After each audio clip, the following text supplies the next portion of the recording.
السلام عليكم ورحمة الله تعالى وبركاته. الحمد لله.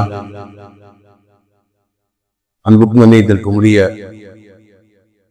அல்லாஹ்வின் நல்லடியார்களே, அருமை சகோதரர்களே, அல்லாஹ்வுடைய ரப்பரும் கருணையினால் நாள்தோறும் சில நல்ல விஷயங்களை அறிந்து வருகின்றோம். இந்த அடிப்படையில இன்றைய தினம் நன்மையின் பக்கம் அழைக்கக்கூடிய பாவங்களை தடுக்கக்கூடிய சீர்திருத்தவாதிகளுக்கு அல்லாஹ் தஆலா 3 செய்திகளை கூறுகின்றார். அதை பற்றிய சில செய்திகளை உங்களுக்கு நான் இப்போது கூற இருக்கிறேன். பொதுவாக ஒரு மனிதர் தவறு செய்கின்ற 3 வகையான மக்களை திருத்த கடமைப்பட்டிருக்கின்றார், அல்லது 3 வகையான மக்களை நன்மையின் பக்கமாக அழைக்க கடமைப்பட்டிருக்கிறார். ஒவ்வொரு மனிதரும் தன்னுடைய வாழ்க்கையில இந்த 3 வகையான மக்களை சந்திக்கிறார்கள். ஒன்று தன் குடும்பத்தை சார்ந்த மற்றும் தன்னுடைய உற்றார் உறவினர்கள், தன்னுடைய குடும்பத்தை சார்ந்தவர்கள், தன்னுடைய உற்றார் உறவினர்கள், இவர்களை நாம் வாழ்க்கையிலே சந்திக்கின்றோம். இரண்டாவது, நமக்கு கீழே இருக்கின்ற பணியாளர்களை நாம் சந்திக்கின்றோம். நமக்கு கீழே இருக்கக்கூடியவர்களை நாம் சந்திக்கின்றோம். மூன்றாவதாக பொதுவான மக்களை நாம் சந்திக்கின்றோம், பொதுமக்களை நாம் சந்திக்கின்றோம். அவர்கள் ஈமானுடையவர்களாக இருக்கலாம், ஈமான் அல்லாத மக்களாக இருக்கலாம். பொது வகையான மக்களை நாம் பெரும்பாலானவரை காணுகின்றோம். இப்ப இந்த 3 வகையான மக்களிடத்திலே நாம் 2 விஷயங்களை சொல்ல வேண்டிய கடமை நமக்கு இருக்கின்றது. சில நேரங்களிலே அவர்கள் மறந்த நன்மைகளை நாம் ஏவ கடமைப்பட்டிருக்கின்றோம். உதாரணமா, அவங்க தொழுகாம இருக்காங்க, அவங்களுடைய குடும்பத்தில் உள்ளவங்க தொழுகாம இருக்காங்க, அல்லது நமக்கு கீழே இருக்கக்கூடியவர்கள் நம்முடைய பணியாளர்களாக இருக்கலாம். இது மாதிரியானவங்களுக்கு என்ன செய்யணும்? தொழுகையின் பக்கமாக அழைக்கி கடமைப்பட்டிருக்கிறோம், அல்லது பிற மூமினான மக்களாக இருக்கலாம். அது மாதிரி அவர்கள் மறந்த நன்மைகளை நாம் சொல்ல கடமைப்பட்டிருக்கின்றோம், அல்லது அவர்கள் ஒரு தவறு செய்யும் நேரத்திலே அந்த தவறை திருத்த நாம் கடமைப்பட்டிருக்கின்றோம், திருத்த கடமைப்பட்டிருக்கிறோம். அது நம்முடைய குடும்பத்தாராக இருக்கலாம், அல்லது நம்முடைய பணியாளர்களாக இருக்கலாம், சிறு பொதுமக்களாக இருக்கலாம்.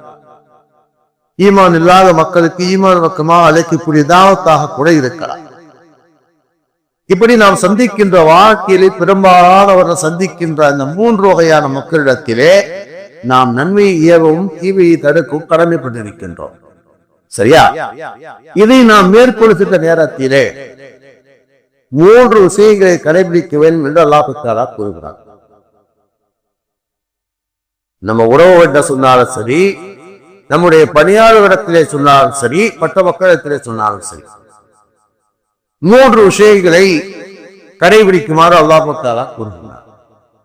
முதலாவது அல்லாஹ் தஆலா கூறுகின்றார், வதுஉ இலா சபீலி ரப்பிக பில் ஹிக்மதி வல் மௌஇதத்தில் ஹஸனா வஜாதில்ஹும் பில்லத்தி ஹிய அஹ்சன்.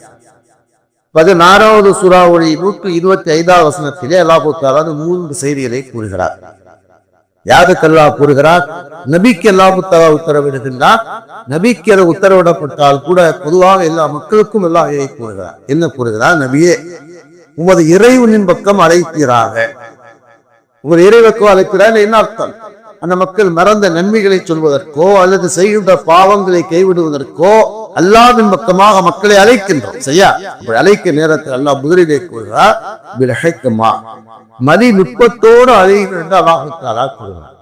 மதிநுட்பம் தான் என்ன அப்படின்னா, இது ஒரு பெரிய மாய வித்தை. அவர்கள் யார்? அவர்கள் எப்படிப்பட்டவர்கள்? அவர்கள் எப்படி பேசினால் நன்றாக இருக்கும், எப்போது பேசினால் நன்றாக இருக்கும், எவ்வளவு பேசினா நன்றாக இருக்கும் என்று கொஞ்சம் யோசிக்க வேண்டும்.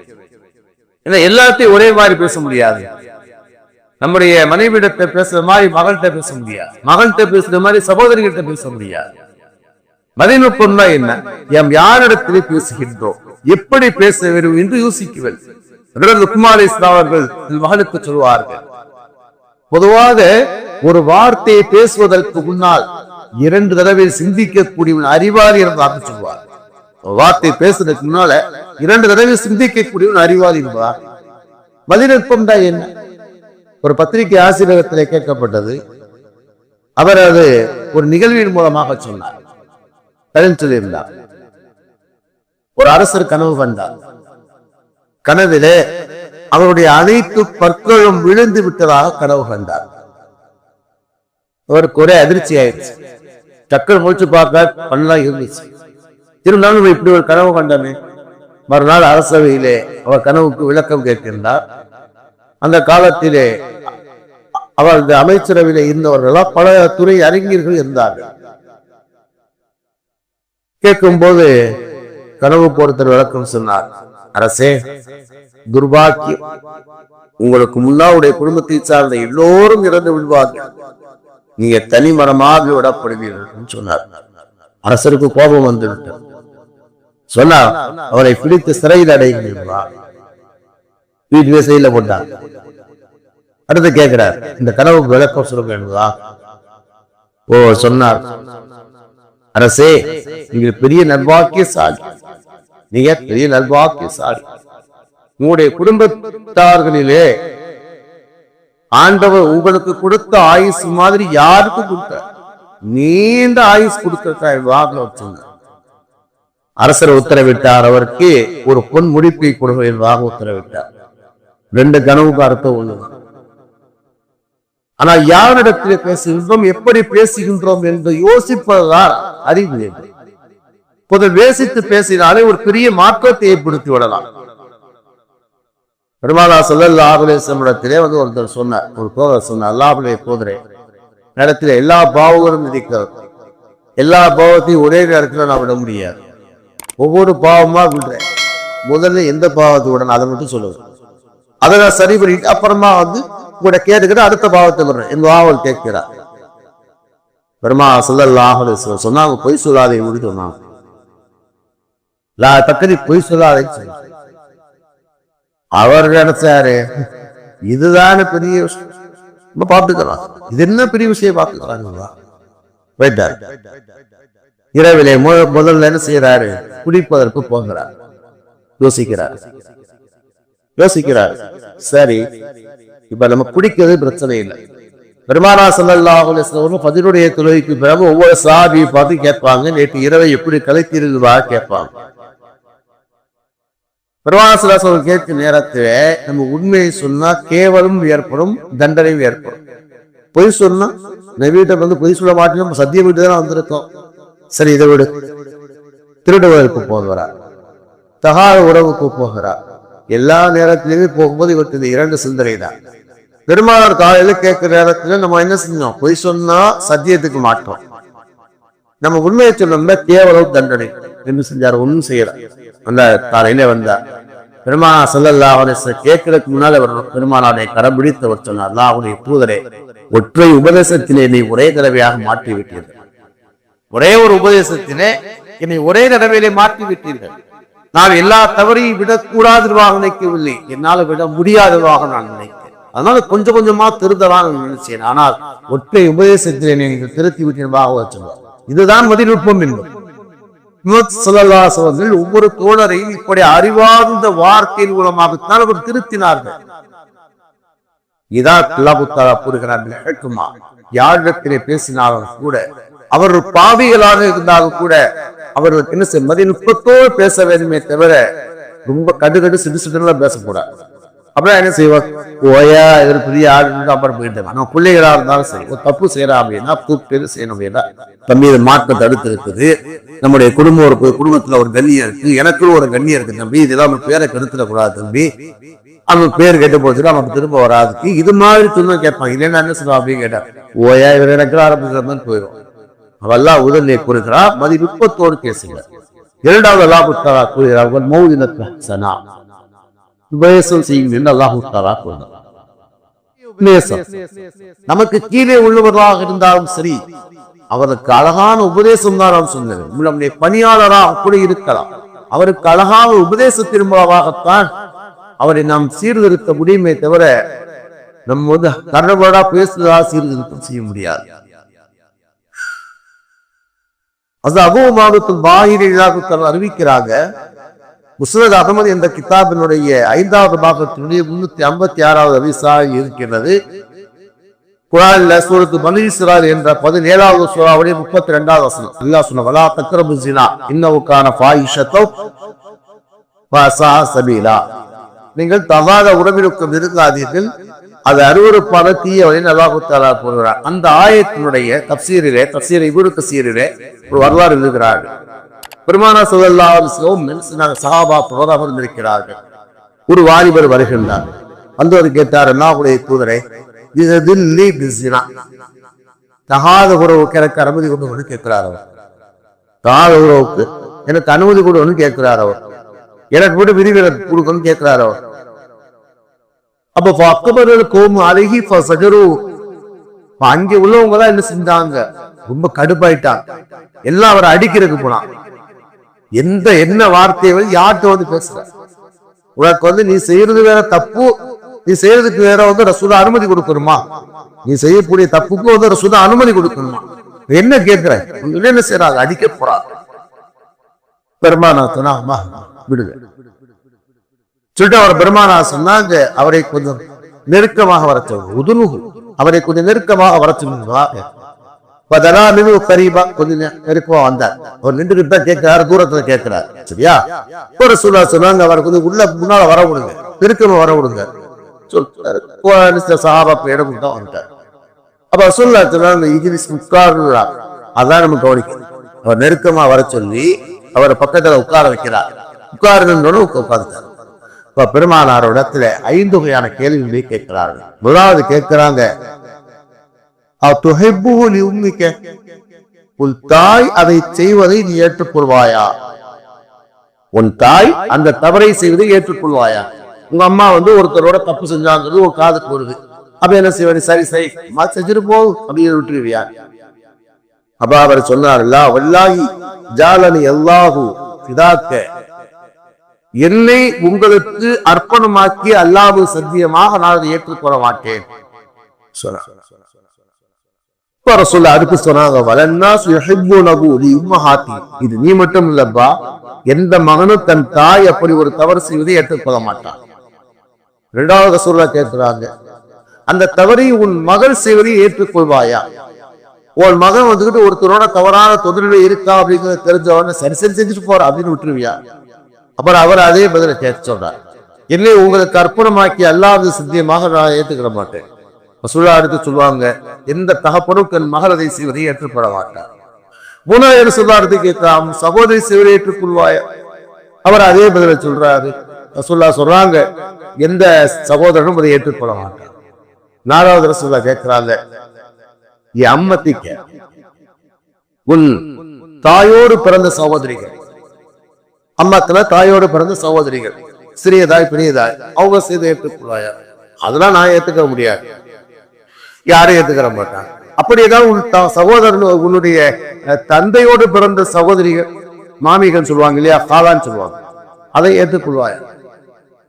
நான் ஏத்துக்கிற மாட்டேங்க, நீ மட்டும் யாரும் ஏத்துக்கிற மாட்டாங்க. அவ என்ன சொல்ல வருகிறார் என்று சொன்னார், நீ எப்படி ஏற்றுக்கொள்வாயோ அதே மாதிரி யாரும் ஏற்றுக்கொள்ள மாட்டார். ஏன்னு சொன்னால், நீ யாரோடு சேருகின்றாயோ அவள் ஒருவனுக்கு தாயாகவோ மகளாகவோ சகோதரியாகவோ சிறிய பெரிய தாயாகவோ அல்லது என்ன செய்வாங்க, மாமியாகவோ யாராவது இருக்கா, ஏதோ ஒரு உறவு இருக்கும், உறவு இல்லாமல் இருக்கார், ஏதோ ஒரு உறவு, அவர் எப்படி ஏற்றுக்கொள்வார். அதுவே பெருமானார் அவருக்கு உணர்த்தினார், நீ எப்படி அதை ஏற்றுக்கொள்ள மாட்டாய், அதே மாதிரி யாரும் ஏற்றுக்கொள்ள மாட்டார்கள். உனக்கு நியாயம் அவங்களுக்கு நியாயமா என்பதாக பெருமானார் கேட்கிறார்கள். அந்த அழகான உபதேசம், அந்த உபதேசத்தோடு பெருமானார் துஆவும் செய்கிறார்கள். 4வது உபதேசம் செய்வதோடு, பாவிகளுக்கு உபதேசம் செய்வதோடு அவர்களுக்காக நாம் துஆ செய்ய, ஐயரபுரம் எழுதாறு பெருமானா ஸல்லல்லாஹு அலைஹி வஸல்லம் பாவத்தை தான் விடுத்தாரே தவிர பாவிகளை விடுக்கவில்லை. இந்த வார்த்தை அப்படித்தான் சொல்லித்தர. ஒரு தப்பு செஞ்சுட்டாங்கிறது அவனை கேவலமாக நினைப்பதோ பேசுவதோ அவமானப்படுத்துவதோ அதையெல்லாம் மார்க்கம் சொல்லித் தரவில்லை. அவரை சீர்திருத்த வேண்டும், அவருக்கு நல்ல அழகான உபதேசங்கள் செய்து விட்டு என்ன செய்யணும், அவங்களுக்காக துவா செய்யணும். நேற்று கூட கலீல் சொன்னாங்களா இல்லையா, பயான் செய்து சொன்னாரா இல்லையா? தவறு செய்யக்கூடிய மக்களுக்கு உங்களுக்கு தைரியம் இருந்தால் அவருக்கு போய் சொல்லுங்க, அவங்கள திருத்துங்க. அப்படி உங்களுக்கு சொல்வதற்கான தைரியம் இல்லை அல்லது சொல்ற அமைப்புல அவங்க இல்லை அப்படின்னா அவங்களுடைய ஹிதாயத்துக்காக துவா செய்வது முஸ்லீமுடைய கடமை. யாரெல்லாம் எனக்கு சொல்ல முடியல, அவங்களுக்கு சில நேரத்தில் அவங்க சொல்லிவிட்டு அவருக்கு துவா செய்வது என்பது ஒன்று. பெருமானார் சொல்லி தராங்க. அவருக்கு அந்த அறிவுரையை சொல்லிவிட்டு அபூபக்கர் பாகிரி சொல்றாங்க, அவர் மீது ரசூலுல்லாஹ் கையை வைத்து துவா செய்கிறார்கள். அவர் பரிசுத்தமான கையை வச்சு அவர் மீது ரசூலுல்லாஹ் துவா செய்யறாங்க. 3 துவா செய்யறாங்க. அல்லாஹ் மாஃபிர் லம்பஹு, யா அல்லாஹ் அவருடைய குற்றத்தை மன்னிப்பாயாக, அவருடைய குற்றத்தை மன்னிப்பாயாக. 2வது துவா தஹீர் கல்பஹு, யா அல்லாஹ் அவருடைய உள்ளத்தை பரிசுத்தமாக்குவாயாக. அவரே கடலகாமல் ஏதாவது செய்திருந்தால் அல்லது இது மாதிரி இவர் பேசினாரே இதெல்லாம் மன்னித்து விடு. 2வது தஹீர் கல்பு, யா அல்லாஹ் அவருடைய உள்ளத்திலிருந்து அந்த எண்ணத்தை நீக்கிவிடு, அந்த எண்ணத்தை நீக்கிவிடு, அவருடைய உள்ளத்தை பரிசுத்தப்படும். வஹஸ்ஸின் ஃபர்ஜஹு, அவனுடைய அபத்தை நீ பாதுகாப்பாயா, நீ பாதுகாப்பாயான்னு கேட்டார். அந்த தவறை விட்டு நீ பாதுகாப்பாயா என்றுதான் ரசூலுல்லாஹ் சொன்னார். அபூபக்கர் பாஹிரி சொல்றாங்க, பலம் யக்குன் பாத தாலிக ஃபதா யல்தஃபிது இலா ஷீர். பெருமானாருடைய இந்த உபதேசத்துக்கும் இந்த துஆவுக்கும் பிறகு அவரே செய்யவில்லை, எந்த பெண்ணையும் ஒரு ஏறெடுத்து கூட பார்க்கவில்லை என்பதாக அபூபக்கர் பாஹிரி அறிவிக்கிறார். அவர் தவறு செய்யக்கூடிய மக்களுக்கு நல்ல உபதேசங்கள் செய்ய வேண்டும், அதோடு துஆவும் செய்ய வேண்டும். ஆக பெங்களூர் சபீல் ரஷாதுல ஓதும் போது ஒரு நாள் என்ன செஞ்சுட்டாங்க, அந்த இளநியை அப்படி இறக்கிட்டாங்க. அந்த மதரசாப்புல கூட பாத்தீங்கன்னா நிறைய தென்னை மரமா இருக்கும், தென்னை மரம் நிறைய இளநியை நிறைய இளநி காய்ச்சிருந்த நேரம். ஒரு நாள் பாத்தீங்கன்னா இளநியை நைட்டா இறக்கிட்டாங்க, இந்த சாயரையும் குடிச்சிட்டாங்க. பிரதேசத்துல அபுசுல் மௌலானாக்கு அந்த செய்தி போயிருச்சு. போன உடனே பஜருக்கு பிறகு எல்லாத்தையும் உட்கார வச்சு அது கேட்பா, நாங்கள் சுடனைவாதை தோன்கே அப்படின்னாங்க. எவன்டா இது சாப்பிடுங்கிறாங்க. இளநீ எடுத்து சிலரைய வந்தது இறக்கி சாப்பிட்டு யாருன்னு கேட்கிறான். அந்த வார்த்தை விட்டு நாங்க கொஞ்சம் கோரவாக கேட்டாங்க, அலட்டி கேட்டாங்க. கேட்டதுக்கு பிறகு அப்படியே அஜித் டவுனாயி சொல்றாங்க, மாணவர்களே, இந்த இளநீ மட்டும் இல்லை, இந்த மதரசாவில் இந்த எல்லாம் உங்களுக்கு சொந்தம். இது சொல்றாங்க, எல்லாம் பாரு இது சொல்றாங்க, இந்த இளநியை சாப்பிட்டீங்களே, இளநீ மட்டும் உங்களுடையது அல்ல, இந்த மதரசாவில் இருக்க எல்லாமே உங்களுடைய பொருள் தான், எல்லாமே உங்களுக்கு ஹலாலானதுதான். உங்க பேரை சொல்லிதான் வசூல் பண்றோம், உங்களுடைய பேரை சொல்லிதான் வசூல் பண்றோம். மக்கள் உங்களுக்காக தான் கொடுக்கிறாங்க. உங்களுடைய பணம் எல்லாமே உங்களுடைய பணம், உங்களுடைய சொத்து தான், அதுல இருந்த மாற்று கருத்து. அதே நேரத்தில் அதுக்கு அடுத்து ஒரு செய்தி சொன்னாங்க, இது உங்களுடைய பொருளை நீங்க சாப்பிட்டிருக்கிறீர்கள், ஆனா அதே நேரத்தில் சாப்பிட்ட விதம் தவறுங்கிறத சொன்னாங்க. சாப்பிட்ட விதம் தவறு, யாருக்கும் தெரியாமல் களவாடி சாப்பிடுவது, திருடி சாப்பிட்டிருக்கிறீர்கள் சொல்லிட்டு சொல்றாங்க. திருட்டு என்பது பெரும் பாவம், திருடி சாப்பிட்டிருக்கீங்க சரியா சொல்லிட்டு அதுக்கு ஒரு வார்த்தையை சொல்றாங்க, இந்த உம்மத்துக்கு ஹிதாயத்தை காண்பிக்க வேண்டிய நீங்களே பெரும் பாவியாக இருந்தால் இந்த உம்மத்துக்கு எப்படி நீங்கள் ஹிதாயத்தை காண்பிப்பீர்கள், இந்த உம்மத்தை எப்படி ஹிதாயத்துக்கு வரும்னு கேட்டார். சமுதாயத்துக்கு வழிகாமிக்கக்கூடிய நீ யோக்கியரான சொல்ல முடியும், இல்லைன்னா நீ சொல்வதற்கான தகுதி வாக்கு இல்லையே, அப்படி நீ சொன்னாலும் மக்கள் எப்படி ஏற்றுக்கொள்வாங்க, என்ன சொல்லுவாங்க, தெரிய இது மாதிரி என்னம்மா அவரை பத்தி தெரியாது கேட்பாங்க இல்லையா. நீனே வந்து செஞ்ச பாவியாக இருந்தால் எப்படி உம்மத்துக்கு நீ ஹிதாயத்தை காண்பிப்பாய், நேரொழியை காண்பிப்பாய். அப்ப நீ பாவியாக இருந்து கூட நீ மக்களுக்கு அறிவுரை சொல்லிய நேரத்தில் மக்களுக்கு எப்படி ஹிதாயத்து கிடைக்கிறான். அதே மாணவர் அப்படியே அழுத்தாங்க, எல்லாரும் இருக்காங்க. அப்படியே வந்து யாரு தப்பு செஞ்சாலும் உடனே பேர் புடிச்சு கையை பிடிச்சி மன்னிப்பு கேட்டாங்க, தெரியாத செஞ்சு மன்னிச்சுங்க. அப்படியே அது சின்ன பிள்ளை மாதிரி மன்னிச்சுவான். ஒரு சரியா வந்து கேட்டாடா, சரணடைச்சிட்டாடா, மாட்டினாடா அப்படிங்கிறத கேட்கிறேன் சொல்ல அது ஒழிச்சாங்க.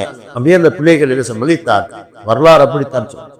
அதே மாதிரி அந்த மதரசாவுடைய உருவாக்கத்துல நையர் சாப்பிட்டு தான் அபுசுல்மான் நேர் சாப்பு ஃப்ரெண்டு, இவங்க ஆலிம் இவர் ஆலிம் இவ்வளவுதான். இந்த 2 பேரும் சேர்ந்து அந்த வருஷம் உருவாக்குறாங்க. நாங்க ஓதும் பொழுதுதான் அவர்கிட்ட நேசா மூத்தாங்க. 1994 நான் தோரா ஓதும் போது அந்த நேசா பஸ் மூத்தாங்க. அவங்க எப்படி மக்கள் அந்த பிள்ளைகளை பக்குவப்படுத்துவாங்கன்னா, தொழுகையுடைய பொறுப்பு தான் அவங்கள்ட்ட தான் இருக்கும். தொழுகையுடைய பொறுப்பு அவங்க இருக்கும். ஃபஜர் யார் தொழுகையிலேயே உங்களுக்கு காணா வந்து நோட்டீஸ் வந்துடும், காலை சாப்பாடு கட்டணும். அஜத்து வந்து இடையில பார்ப்பாங்க. இடையில செஞ்சாங்க செக் பண்ணி பார்க்கும்போது யாருக்கு சாப்பாடு இல்லையோ அந்த பேரை பூரா எடுத்துட்டு சிவாங்க காலா பதில் நோட்டீஸ் வந்துடும். அவனுக்கு யாருக்கு ஒரு சாப்பாடு கட் பண்ணாங்களோ அவனை பூரா ரூம் வச்சுக்குவான். அதுக்கு அதுக்கு ரூம் போற சொல்லி நேர் சாப்பிட ரூம் போற சொல்லி சாப்பாடு கொடுப்பாங்க.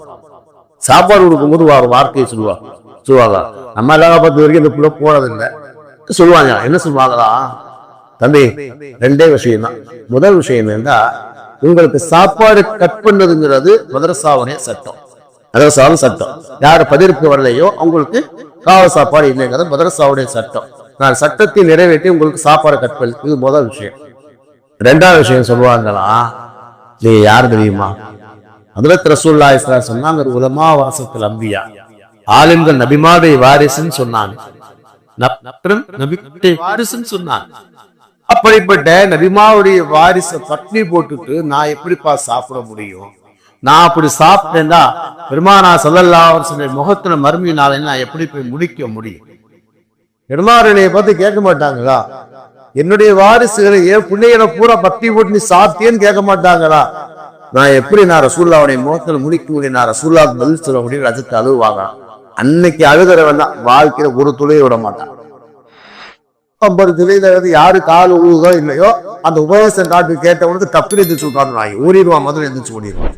அப்ப எப்படி பக்குவப்படுத்துகிறார்கள்? இதைத்தான் அல்லாஹ் கூறுகிறார், மௌஇதத்துல் ஹஸனா, நல்ல உபதேசம். 3வது அல்லாஹ் கூறுகிறார், வஜாதில்ஹும் பில்லத்தி ஹிய அஹ்சன். அவரிடத்திலே அவர் விவாதம் செய்தால் அழகான முறையில் விவாதம் செய்து அல்லாஹ் கூறுகிறார். அவருடைய விவாதம் பண்றாங்க, தக்கம் பண்றாங்க, ஒரு அழகா சொல்லு. என்ன இப்ப எங்க ஊர்ல ஒரு போயிருக்கும் போது என்ன செய்வான், இந்த கஸ்து கூட்டு போயிட்டான். என்னை கூட்டு போனா வாங்க நீ கொஞ்சம் சொல்லுவது. அப்போ நான் சொன்னேன், மைக்கில் எவ்வளவு வேணாலும் பேசுவையா, நேர பேச செட் ஆகும். சரி அவர் குத்தி கூட்டு போயிட்டான். நான் முதல் ஆள் பேச தொழுகை பத்தி சொல்றேன். அவர் கேட்டார், மாப்பிள்ள சொந்தக்கார மாப்பிள்ள, என்னைய குழு சொல்றீங்க, ஊர்ல உள்ள எல்லாரும் குழுட்டாங்களா? எல்லாரும் குழுட்டாங்க. இல்ல வச்சான். எல்லாத்தையும் சொல்லிட்டு வாங்க. என்னமோ ஊர்ல எல்லாரும் துறையாளி மாதிரி நாமளும் துளாத மாதிரி பேசினீங்க அப்படிங்கிறத பேசலாம். இந்த மாதிரி சில நேரத்திலே சிலருக்கு கட்டம் செய்ய விவாதம் செய்வார்கள். அப்படி விவாதம் செய்யும் நேரத்திலே கூட அழகான முறையிலே விவாதம் செய்ய வேண்டுமே தவிர கருணமுறையாக பேசக்கூடாது. அல்லாஹ் தலைக்கு குர்ஆனிலே 2வது சூராவுடைய 258வது வசனத்தை அல்லாஹ் செய்தி கூறுகிறார், அலம்த இலல்லதி ஹாஜ் இப்ராஹீம் ஃபி ரப்பிஹி நாதாவுல் அர்து. ஆட்சி அதிகாரம் ஒடுக்கப்பட்ட அந்த நம்மளோட மன்னன் இறைவனுடைய விஷயத்திலே இப்ராஹிம் அலைஹிஸ்ஸலாமிடத்தில் விவாதம் செய்கிறார். அவர் உலகாண்ட அரசன், நம்மளோட மன்னன் உலகாண்ட அரசன். இந்த உலகத்தையே ஒரே நேரத்தில் ஆட்சி செய்த ஆட்சி அதிகாரத்தை 4 பேர் கொடுத்துடலாம். 2 பேர் முஸ்லீம், 2 பேர் காஃபிர். முஸ்லீம்கள் யாரு? சுலைமான் அலைஹிஸ்ஸலாமும் துல்கர்னைன் அரசர். காஃபிர்கள்ல இந்த நம்ரூது மன்னனும் முஹ்தரசர் என்ற அரசன். இந்த நம்ரூது மன்னனுக்காரு சாதாரண மன்னன், உலகாண்ட அரசன், உலகத்துக்கே ஒரே அரசன். அதே இப்ராஹிம் அலைஹிஸ்ஸலாமிடத்திலே இறைவனை பற்றி விவாதம் செய்கிறார். இறைவன் எப்படிப்பட்டவன் அவன் கேட்கிறான். அப்போ சொன்னாங்க, இது கால இப்ராஹிம் ரப்பி அல்லதி யுஹ்யி வ யுமீத், என் இறைவன் உயிராம் மாக்குவான், மௌத்தாக ஆக்குவான். அதே என்ன சொன்ன, அனுமுகி ஓபி ஓ ரப்பு மட்டும் செய்ய முடியுமா? நான் தான் செய்வேன். 2 கைதிகளை கொடுத்தா, ஒருத்தர் என்ன செய்ய விடுதலை கொடுத்தா, ஒருத்தனை கொலை பண்ண, ஒருத்தர் செஞ்சா கொலை செய்ய உத்தரவிட்டா. சொன்னா பத்தியா, அனுமுகி ஓபி, நான் ஒருத்தர் ஹயாத்தாக்கினா ஒருத்தர் மூத்தாக்கிட்டேன் குடிச்சா. இப்படி இவள் விவாதம் செய்கிற நேரத்திலே இப்ராஹிம் அலைஹிஸ்ஸலாம் அடுத்து என்ன சொல்றாங்க சொன்னாங்க, என் இறைவன் எப்படி பெற்றோர் தெரியுமா? சூரியனை கிழக்கிலிருந்து உதயமாக்குகின்றார். உன்னால முடியும் என்று சொன்னார். நீ என்ன செஞ்சார்? உன்னால முடியும் என்று சொன்னார். நீ என்ன செய்ய? ஏன்னா அவன் தன்னை ரப்புவாக சொன்னவன். இந்த உலகத்திலே தன்னை கடவுள் என்று முதல்ல சொன்னவன். அனைங்கிற வார்த்தையை நான் இந்த வார்த்தையை முதல் இப்லீஸ் சொன்னான். ஆனா ரப்பு நான் கடவுள்ங்கிற வார்த்தையை முதல்ல சொல்றேன் நம்ரூது சொன்னான். ஆனா ரப்புக்கும் ஆயிலா நான் பெரிய கடவுள்ங்கிற வார்த்தையை முதல்ல சொன்னேன் ஃபிரௌன் சொன்னான். அப்ப அவர் உலகாண்ட அரசு மட்டும் தன்னை கடவுள் என்பதாக சொல்லக்கூடிய அவதான் கேட்கிறாங்க, என் ரப்பு எப்படிப்பட்டவர் சொன்னால் சூரியனே மேற்கிலிருந்து கிழக்கிருந்து கொண்டு வருகின்றார்.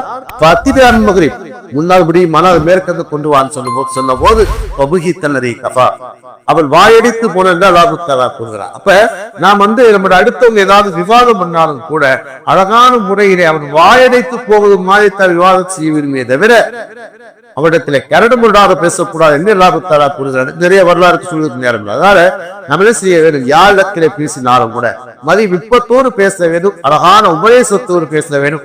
அவர்கள் விவாதம் செய்தால் அழகான உரையை பதிலளிக்க வேண்டும் என்பதைத்தான் அல்லாஹ் தஆலா கூறு. நீங்க இதை கேட்டவரை கடமைக்க அல்லாஹ் أشهد أن لا إله إلا أنت نستغفرك ونتوب إليك. آمين. سبحان ربي رب العزة عما يصفون وسلام على المرسلين والحمد لله رب العالمين. صلى الله عليه وسلم.